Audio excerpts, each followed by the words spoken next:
talkative, they're friendly, they're just a vibe, and I love them. Like, I mean, y'all can hate on them and be like, I'm crazy, I'm gonna get finesse, but it ain't happening yet. Ooh. I'll let y'all know when it happened though. So you like being taken out by women? That's not necessarily I like being taken out, but like I wouldn't mind. Like if somebody offers like, okay, yeah. Yo, you want to go out here? Like, yeah. Like I feel like a relationship should be like a two-way street, right? Mm-hmm. Like if a girl's always like, okay, like if you're dating like a slave queen, every 5 minutes you want to go, oh, I need to go to like, I'm not gonna say restaurants, but high-end restaurants, and you gotta like buy bottles, you gotta do all this every time, and then she doesn't even show like the slightest thing, like, oh baby, let me cook for you one night or something like that. It doesn't have to be taken out. It could be small gestures. You got a problem because that means she's not interested in you. She's using you to get her Instagram up. We're going to take a short break. It's 9:30. If you've just joined us, we are joined by the Kid Greatness, and he is actually in the 254, enjoying his time here. And he has a few things to tell you, especially if you're thinking about moving to Kenya. He has top 3 things he thinks that would make you want to move to Kenya. Don't go nowhere. I've got Bensol and Americans, and that Kid Greatness is in studio, and he's talking to us about his experience in the 254. You made a video on your TikTok, and you were telling other people outside of Africa why they should choose Kenya as a destination. These were your 3 picks. Hey, I'm going to give you my 3 reasons why I feel like Kenya is the perfect country for African Americans. Reason number 1 is you experience no culture shock. Like, since I've been here, and I've been here over a month now, I have not experienced culture shock. I feel like, especially in Nairobi, everybody's up on everything. All the trends, all the slang. Like, I can say stuff, and it's just like I'm at home. They just understand me. Like, I'm like, yeah, I'm Gucci or whatever. And they're like, yeah, yeah. Or people have told me, yeah, I'm Gucci. And I'm like, really? Kenyans are very, very worldly. I can say that. They know a lot about the world. Number 2 is everybody speaks English. And that's huge, because I used to live in Tanzania, and there were a lot of people, you would run into a lot of people who didn't speak English and that you needed to use Swahili. But here, I have never ran into anybody that didn't speak English. Everybody, from security guards to the help, everybody speaks English. And number 3, and this is a big one, Kenya is affordable. Kenya is very, very affordable compared to other African countries I've been to. All right. So you can hear that is your experience of Kenya. But how many, you said you've been to other countries within Africa. In East Africa, is Kenya as affordable as other East Africa countries? Yeah, like compared to like, I used to live in Tanzania, which I mentioned earlier. Like to have a nice place in like Upanga and Masaki is going to be more expensive. So I would say Kenya is affordable, even comparable around the world. Like I used to live in Thailand too, and it's very, very comparable. Like you can go to like 5-star restaurants and spend like what $25-$30 on a main course and all that. Yeah, in the States, what you're gonna spend like what $100 or $200 just like going there, just showing up, getting a couple drinks. So Kenya is very, very affordable relative to other places, and the vibe. Like I was so new there. Like I felt like that was my first month. Like I would change those 3 things and be like, okay, number 1 will be like the freedom that you have here. Like you can kind of be what you want to be and people won't judge you. And especially coming from a place like the States where like you kind of feel like being a black man or being a black woman, you feel like you're kind of in this box and people perceive you a certain way.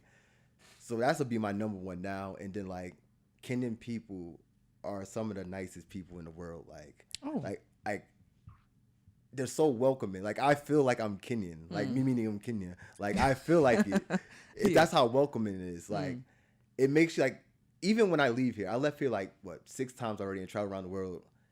And always in the back of my mind is like, damn, I want to go home to Kenya. Like Kenya is a very, very special place. I don't know if it's like some spiritual juju thing, but like once you come to Kenya, it changes your life. And I see you're rocking our bracelet. Yeah, I got it. Yeah. When you talk to your comrades back in New York, what did they tell you when they do? Are they interested in also coming to visit? Yeah, but this is the thing. I feel like people are still very ignorant of Africa. Like they still think like the media has done a great job of underselling Africa, specifically Kenya. Because when people think about Kenya, they just think about, okay, yeah, I'm gonna go there. I'm gonna go see some lions, some elephants, safari. But they don't see like the great city of Nairobi. Like Nairobi is up there with like the Bangkok, the New Yorks, the Londons. And the crazy part is like there's so much opportunity here because like it's still developing. Yeah. And there's all these things here. So I try to tell people to come here, but like a lot of people are still like, oh, it's Africa, what dirt roads, safari, blah, blah, blah. But I'm trying to showcase like, yo, nah, Kenya is beautiful. And if you don't come here in the next 3 to 5 years, you're going to miss out on one of the greatest opportunities because Kenya is going to evolve and it's going to take like center stage on the world. That's how I feel. I don't know how y'all feel about that. I mean, we What do you think- definitely know that. I'd ask you, what do you think makes you different? Like, what do you feel different about yourself being in Kenya? Other than, don't mention the fact that in the States, if you're a black person, you're looked at differently other than being here. But what do you think is so unique and different about you in Kenya? That's why you get so much love being here. Because I feel like in Kenya, you're just a human being. Like, even if you're white, Asian, Hispanic, it's not like very judgmental. Like I've been to countries where like they're very xenophobic. Like if you're a foreigner, they hate you. But like Kenya's like welcome, like yeah, karibu. Yeah, come in, like yeah. And it's not just for me, like just being a black man. I seen it with Chinese men, I seen it with white men. Like I don't know why y'all so welcoming. Y'all founding fathers did a really good job with like setting up the country and seeing how welcoming it is. Cause like it's like the perfect place to be like a melting pot, like could be like a New York City or a London or a Bangkok where people can come here, invest and explore options. Cause you don't feel like a foreigner. You just feel like a human being here. Like you feel like this could be your home. Okay, And welcome. you've already said all the positive things. Now let's talk about negative experiences that you've had in the 254. Oh yeah, I could. Oh my bad. Yeah, easy. Well, the first thing that comes to mind is River Road when I got attacked by 6 prostitutes. What? Yeah, Attacked. I got attacked by 6 prostitutes in River Road. Oh, I did a video in CBD, and people were saying, "Oh, you was on the good side of CBD. You didn't go to River Road." So I said, "I'm not scared to go to River Road. I've been to Tabitha Segura. I've been to dangerous. I've been to Haiti. I've been all dangerous. I'll go there." So I walked around, and literally at the end of the video, I was walking by this bar, and some girl was like, "Hey, baby." So you know when somebody wave at you in a car, I just turned and I had my camera, and she see my camera. She's like, "Oh, don't record me. Don't record me." So I'm like, whatever. I just turned and stopped walking. And then all I see is 6 girls running at me, one with a mop. And she just swings it at me full force. And I just block it with my arm. And then they was like hitting me, like, give me your camera, give me your camera. They was hitting me with rocks. They threw water on me. But I wasn't scared of the girls because, like, I could take 6 girls. But I was worried about, like, if they had, like, dudes around. Like, I don't know if they had, like, a pimp or they got, like, connections that had blades. That is what? Yeah. What? I mean, that's my life. Like, that's kind of common. Like, when you travel around the world a lot, you get into crazy scenarios. What? And what else? Have you ever been conned? Like, no, I've never really been scammed. Like, I mean, I feel like I lived in Tanzania.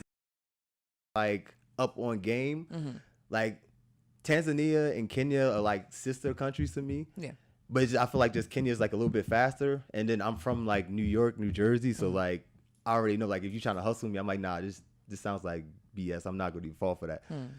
But yeah, it's not that many bad things. Like the only thing I would honestly change about Nairobi is I wish it had Mombasa weather. If it was hot here all the time, oh my God, I swear this would be. So you've been here during the cold season? Yeah. And the rainy one? Yeah. Okay. Which African country has the most beautiful women? Which African country has the most beautiful women? That's a good question. I only could judge from East Africa because I haven't been. There's a Tanzanian babe in the studio. Yeah. And there's a Kenyan babe in the studio. That's what I asked. There's Kenyans listening. And Rwandese, sit down. Oh, well, why did you say that? Ethiopians, you don't understand what we're talking. Joking. Okay, so I would say I gotta break it into 2 categories. I'm gonna break it into 2 categories. if you're looking for beautiful women with a vibe, I would say Kenya. But I still love my Tanzanian sisters. But they're just like, I think it's probably a tie between Kenya and Tanzania. Girl, we did good. Yeah. We did good. It has to be, hands. because I'm really thinking about it. Yeah, it has to be a tie. All right. Thank you so much for being a diplomat, Dad Kid Greatness. And are you planning to stay in Kenya? How long are you planning to stay in Kenya? Are you going to be here for? Yeah, you're going to be here for. Like the Ministry of Tourism, give me a budget. I will take Kenya to the moon. Would you swap your American passport for Kenya? I'm not swapping my American passport. I need that. They owe me that. They all owe they you put us that. through that. We need that. Oh, we appreciate you for taking the time to be here. We're going to be keeping tabs on because you are doing a good job telling people about Kenya. And if people want to follow you, check you out, what is your handle? Yeah, y'all can find me on YouTube at Kid Greatness, and every other platform is that Kid Greatness, DAT Kid Greatness. And I appreciate y'all having me today. Thank you so much for making the time to be here. Guys, I know you're sitting in traffic going like, wait, what does it look like in front there? Hold that thought. The vibes you love, the hosts you can't get enough of. And right now he is in the 254. And he's here with us. We're going to be talking about, he said he's not a passport bro, but the Kid Greatness has a passport and he's in Kenya and he's a bro. Welcome to the Morning Kiss. Asante Sana. Yeah. Appreciate y'all having me on y'all platform. Yeah, I don't consider myself a passport bro. People call me a passport bro. So it is what it is. I represent Brick City, New Jersey. That's my city. What's good? What's good? So what's a passport bro and why are you not one? A passport bro. See, this is the problem with passport bro. The definition is so vague. It's basically anybody that has a passport that goes overseas. But first it started off as like black men who had their passport and went overseas to look for different opportunities with like dating. Because the States, for us, is terrible. Like we're basically like second class citizens. But the issue with the passport bro is mainly dating. Like they're fed up with like American women. And they're just like, yo, I'm going to go to DR, Brazil, Thailand. Am I forgetting one of the big Philippines. ones? Yeah, the Philippines. But the Philippines not one of the big ones. The big ones are DR, Brazil, Colombia, and Thailand. And now Kenya's coming on the map because of me. So, like, And a few other passport bros who are in the country. And so a few weeks ago, actually last year, towards the end of last year, passport bros were trending here in Kenya. And why? Because they were sharing experiences of their what they like about the 254. And for different people, it's different reasons. What is your reason for being here?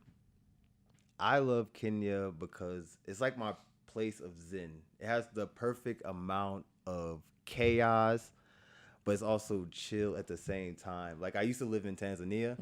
Tanzania was too slow for me. Like I used to live in Dar es Salaam. It was too slow for me. But Kenya, it reminds me like New York City, that pace that I love, and it's active.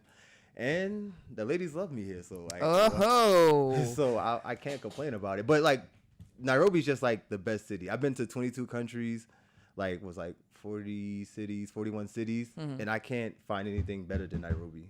Yo, are you hearing Kenyans? Because if you ask the average Kenyan who's on their grind right now, they're just like, if I could get my passport to get out of this country, See, first things first. Yeah. But let's talk about, I want us to zero in on dating, right? Because we were having a conversation previously, and you were telling me how for foreigners it's very fun to date here in Kenya, but for Kenyans, it's a bit different. What's good about Kenyan women and dating in Kenya? I mean, what's not good about Kenyan women? Like their energy is infectious. Like their vibe.